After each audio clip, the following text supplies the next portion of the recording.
Okay, I'm standing at the crossing of Brush Creek and Wyoming Highway 120 on the west side of the Snowy Range, where in 2011, on July 19th, heavy rain in the basin above us on Brush Creek started to raise the river. This was a series of thunderstorms, and the creek came up in almost like a flash flood. There's a campground a few miles up the creek that was getting inundated partly by the rising water. The campground host asked the few campers there to evacuate the campground. A family of 5, 2 parents and 3 children, were camped in the campground, got in their camper and drove out to the main road here. This was around midnight on a rainy night, and turned left to go up towards Laramie. The creek had risen enough to wash out this culvert, as you see behind me. This is the new one that replaced it. You see the washout in the photos in this video. It was dark and rainy, and when the family drove east on the highway, they went into the creek, the swollen creek, because the culvert and the road had washed out completely. Their camper was washed downstream. The 3 children and mother drowned. The father, holding on to these bushes, survived.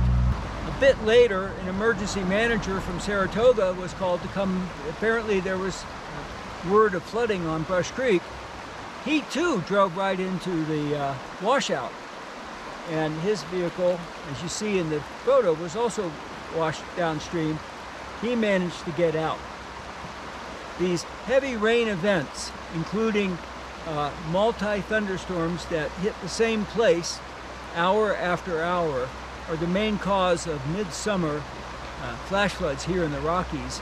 This was a classic. It looks like they might be becoming more frequent in a warmer world. The real question is whether our infrastructure is ready for these. This culvert obviously couldn't handle that big of a flood, which could have been a 500-year event. Now, the new one is designed to pass. We're on the outlet side of it. A lot more water, a square box culvert now, rather than 2 pipe culverts with these wing walls. We'll go look on the upstream side in a minute. Here, as you can see, are crosses marking the deaths of the 4 family members.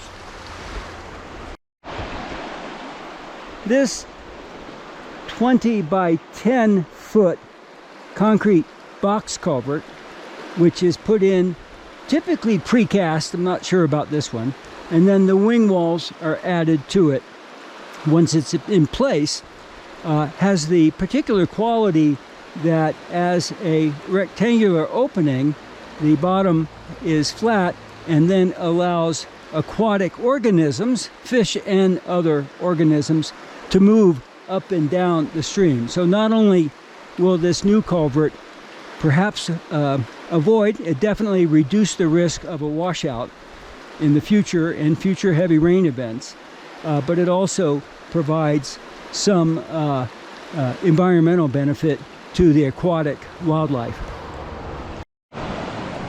Here's the upstream side of the new culvert.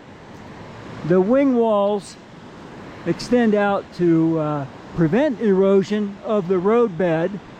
When this was just a pipe culvert, it lacked such extensive wing walls and riprap. There's now a USGS and state stream gauge system here, and the culvert down here. This is late May, Memorial Day weekend, and the stream is starting to come up with runoff, but isn't as high as it will be probably 3 or 4 weeks from now. So here's the highway approach to the crossing, and you could imagine that if the road were washed out and it was in the dark, you might not be able to stop in time.